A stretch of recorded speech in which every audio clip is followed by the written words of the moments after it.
Hi friends, আজকে আমি মূলোর পরোটা করব। দেখো, মূলোটাকে ঘষে রেখে দিয়েছি। এটাতে আমি একটু নুন দিলাম। আর দেখেছো কত জল বেরিয়েছে? দেখো, দেখেছো মূলোর রস? এটা জল মানে এমনি নয়, মূলোর রস। এই জল রসটাও কিন্তু আমি ফেলবো না। এটা আমি কি করব তোমাদেরকে দেখাচ্ছি। দেখো, কাপড় দেওয়া আছে। এইটার মধ্যে এটাকে আমি ঢেলে দিয়ে পুরো যে রসটা বেরিয়েছে সেটা আমি বের করে নেব। দেখো, একদম ড্রাই করে নিচ্ছি। এটা দুরকমভাবে করা যাবে। এটা তোমার পুর ভরেও করা যাবে, আর আটার সঙ্গে মেখেও করা যাবে। দেখো, আটাটাকে এমনি করে ঘষে নিয়েছি। এর মধ্যে দিলাম, দেখো, কালো জিরে দিলাম, জোয়ানটা দিলাম, জোয়ানটা একটু বেশিই দিচ্ছি। আর এটাতে গোলমরিচ দিতে হবে।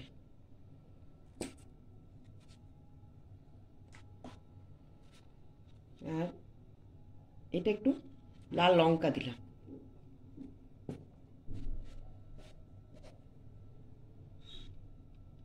আর আমচুর পাউডার। একটু লঙ্কা কুচি করে দিলাম। এটা দিলেও পারো, না দিলেও চলে যাবে। আর একটু ধনে পাতা দেবো। দেখো, এই আটাটা আছে। এর মধ্যে আমি বেশি নুন দেবো না, যেহেতু মূলো ঘষার যে জলটা বেরিয়েছে না, নুন দেওয়ার পরে সেই জলটা আমি তো মাখবো। একটু হালকা করে নুন দিয়ে দিচ্ছি। দেখছো আবার কত জল বেরিয়ে গেছে, দেখবে? এই জলটা বেরিয়ে যাচ্ছে, ওই জন্য আমি জলটাকে আলাদা করে করে নিলাম। না হলে আটাতে মাখবো জল, অনেকে বলবে হয়তো যে কেন তাহলে আলাদা করলো। এই আলাদা না করলে আটাটা মাখতে পারা যাবে না, পরে আবার জল বেরিয়ে যাবে, ওই জন্য। দেখো, এটা এমনি আটাটা দিয়েই প্রথমে মাখছি। প্রথমে নিজের মূলোটা রসটা যা আছে ওইটা দিয়ে মাখা যাবে, তারপর জল কম লাগবে তখন।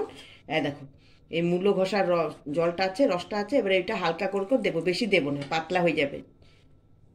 এমনি করে মাখি। দেখো, দেখেছো খুব শক্ত করে মেখেছি, যেমন লুচির আটা মাখে সেরকম শক্ত রাখা চলবে না, সঙ্গে সঙ্গে করে নিতে হবে। আর দেখো কত সুন্দর দেখতে লাগছে, দেখেছো? ধনে পাতাটা, লঙ্কা, লাল রঙের লাল লঙ্কা গুঁড়োটা দিয়েছি, সব মিশানো আছে। মূলোটা সাদাটা দেখা যাচ্ছে, কত সুন্দর লাগছে। এইভাবে ভালো করে মেখে সঙ্গে সঙ্গে করে নিচ্ছি। দেখো, এটা দিয়ে দিলাম। এটা এক পিঠটা হোক, তারপরে পাল্টে দেবো। দেখো ফুটি ফুটি হয়ে গেছে। যারা নতুন বন্ধু তাদের জন্য বলছি, যারা করো তাদেরকে তো নতুন করে বলার কিছু নেই। এর ফুটো ফুটো হয়ে গেলে দেখো এইভাবে উল্টে দেবে।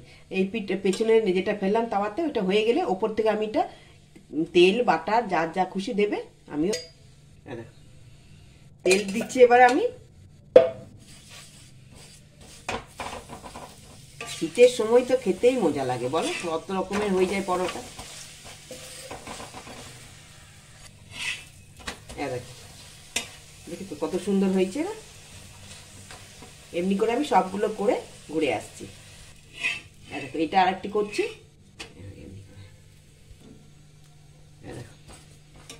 তেল দিয়ে দিলাম। আর জল কিন্তু দেখে বুঝে দিতে হবে, কারণ এমনিতেই তো মূলোর থেকে জল বেরোচ্ছে।